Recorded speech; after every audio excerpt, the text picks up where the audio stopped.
कैसे होना चाहिए, गांव के लिए, गरीब के लिए, किसान के लिए, नौजवान के लिए, महिलाओं के लिए क्या कुछ योजनाएं बननी चाहिए। भले ही उस समय की सरकार ने कुछ कार्य किया हो और योजना बनाने में विफल रही हो, लेकिन सरकार से बाहर रह करके जिन महापुरुषों ने इन पर स्वस्थ चिंतन को आगे बढ़ाया था, लोकनायक जयप्रकाश नारायण जी और पंडित दीनदयाल उपाध्याय जी, डॉक्टर राम मनोहर लोहिया जी जैसे महापुरुष उस समय भी इस क्रांति के लोगों को स्वतंत्र भारत के अंदर अपने चिंतन के माध्यम से आगे बढ़ाने का कार्य कर रहे थे। और इसी यही कारण था इस देश के अंदर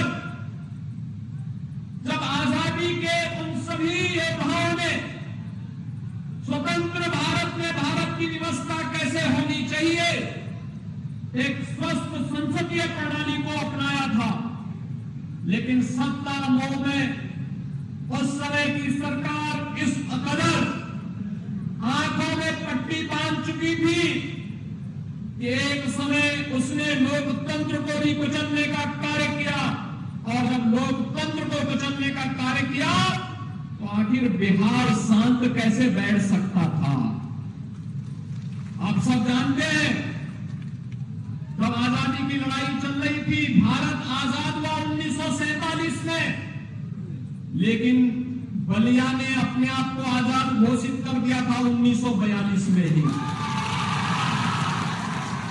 हम सब ये जानते हैं राष्ट्रपिता महात्मा गांधी के चंपारण आंदोलन को गति दी थी यही बिहार की धरती ने।